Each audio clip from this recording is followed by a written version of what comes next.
Services have been around forever. They used to be simple, but then the world got more complicated. We found more and more ways for customers to interact. Now, we have new ways to get from point A to point B. To manage our health and to handle our money. A successful service feels seamless like this. Customers want to do it again and again. Still, when you have so many touch points and so many stakeholders and countless other projects on the go, creating a seamless customer experience can seem nearly impossible. But it's not. How can service design help? Service design simplifies the complexity of delivering a service. It lets you see the world from your customer's point of view, from their first interaction to the building of a long-term relationship. What do they want? What are their needs? How would they like to do business? You'll be able to visualize their entire journey.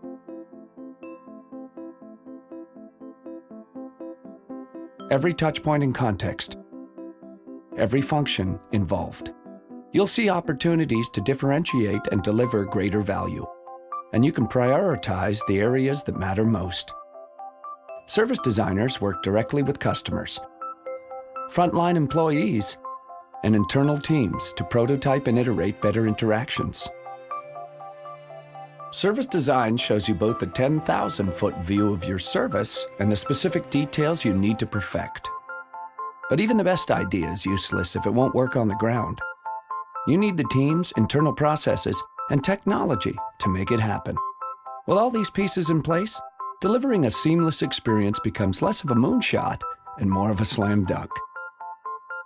So, ready to grow? Then let's get to work.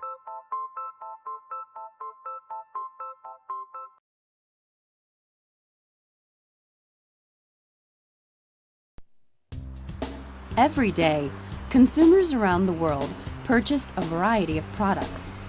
These goods range from standardized commodities such as gasoline and motor oil, all the way to items which are made to order, like eyeglasses and many services. In order to create a high-quality product while being efficient and cost-effective, any company must select a manufacturing process that best matches the product. As a rule, the product being created determines the appropriate process. Process selection is based on two considerations. The first consideration is variety, or how much the product changes from customer to customer. Gasoline is a very standardized product. Although there may be a small variety between different blends, within each blend the product remains consistent. Eyeglasses, on the other hand, must be custom-made for every individual user. The second consideration is volume of demand. There is a large and constant need for gasoline, so operators refine and distribute it as quickly as possible.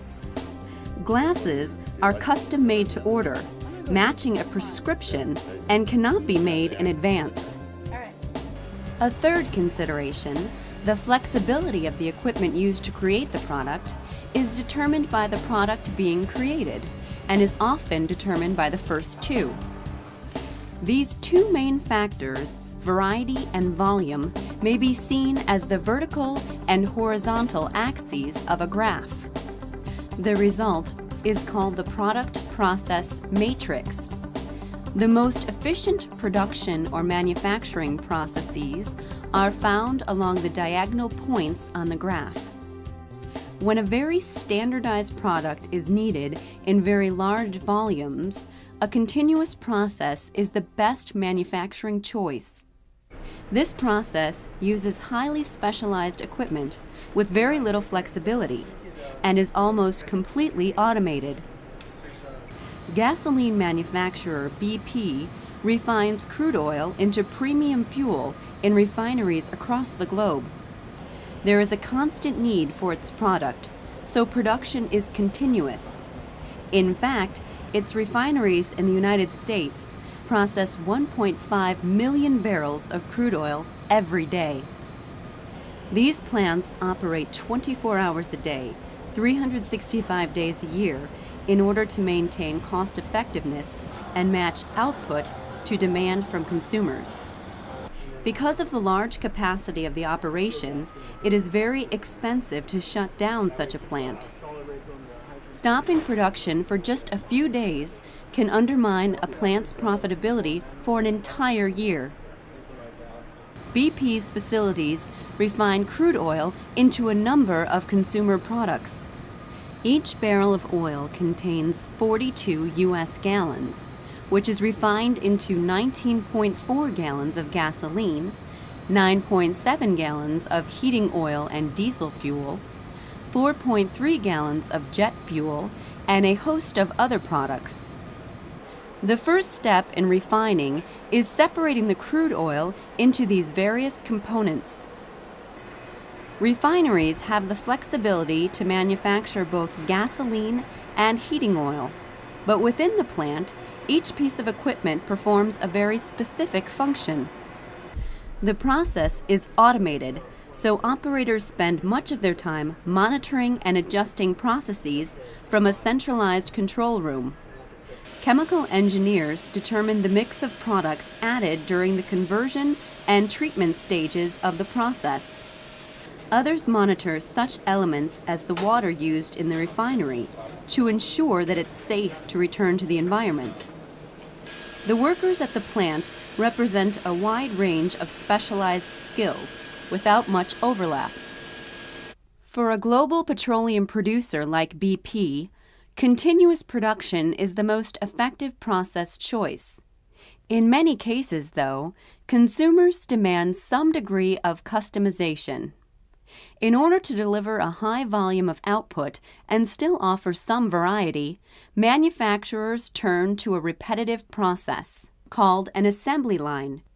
This is also referred to as mass production. Most consumer goods are mass-produced. Honda of America uses a repetitive process in their operating plant in Marysville, Ohio. At this plant, Honda produces a large number of only a few different models of their popular Civic line of cars. In fact, this plant alone produces an average of 20,000 cars every month, nearly 250,000 for each model year.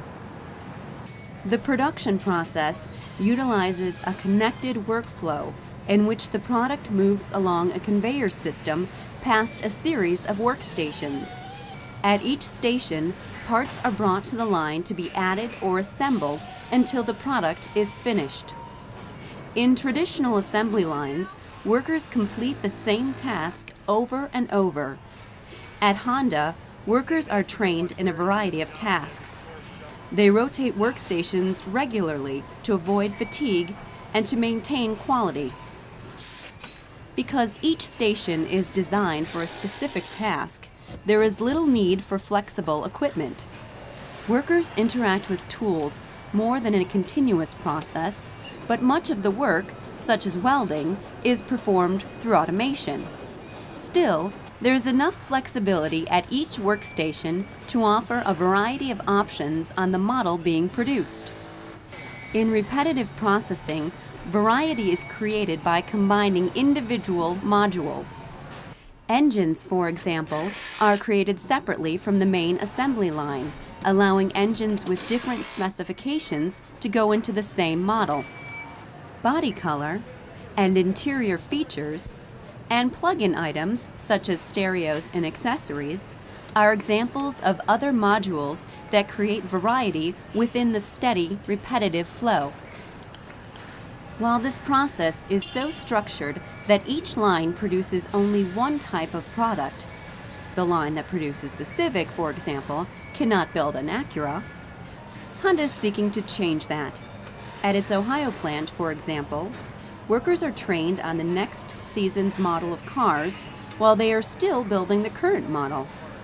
Industrial engineers, meanwhile, are looking for ways to redesign the assembly line, building in so much flexibility that it could produce any model the company makes. In Aurora, Illinois, Caterpillar is already doing what Honda hopes to accomplish. This plant produces 24 different models of wheel loaders, compactors, excavators, and agricultural tractors, all in the same facility. Caterpillar produces 4 families of construction and agricultural equipment, but all in relatively low volumes. Because the volume of products they manufacture is lower than Honda's, and the variety of machine is greater, Caterpillar makes use of batch processing. This process creates products in small lots, or batches, in much smaller volume than Honda. Unlike repetitive processing, which depends on a connected workflow, batch processing involves a disconnected production line. Processing is intermittent, with workers coming to the machine rather than the product coming to them. A variety of products produced at relatively low volume with flexible equipment characterize a batch manufacturing process. Sometimes, products are created in batches as small as 1. When a highly specialized product is needed in a very low volume, based on an individual customer order, the process which matches the product is often referred to as a job shop. Eyeglasses are made using such a job shop process. Each pair is made to suit a specific customer's vision and head shape, so each pair must be created individually. At AED Vision, optician Jim Bracken has been making glasses for more than 20 years. He stocks lens blanks, which have already been ground to a specific prescription strength. After choosing the proper strength lens, Jim uses a bevel edger to custom cut the lens to the specific frames the customer has chosen.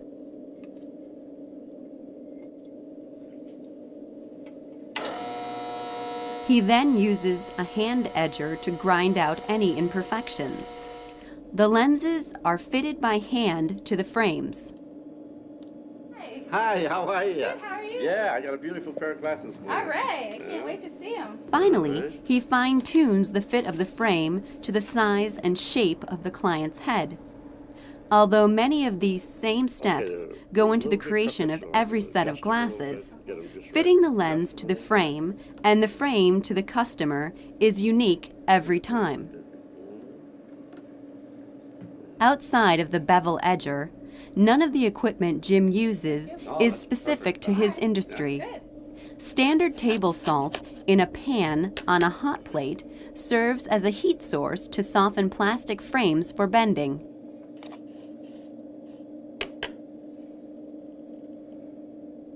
A nearby pan of water cools the frames.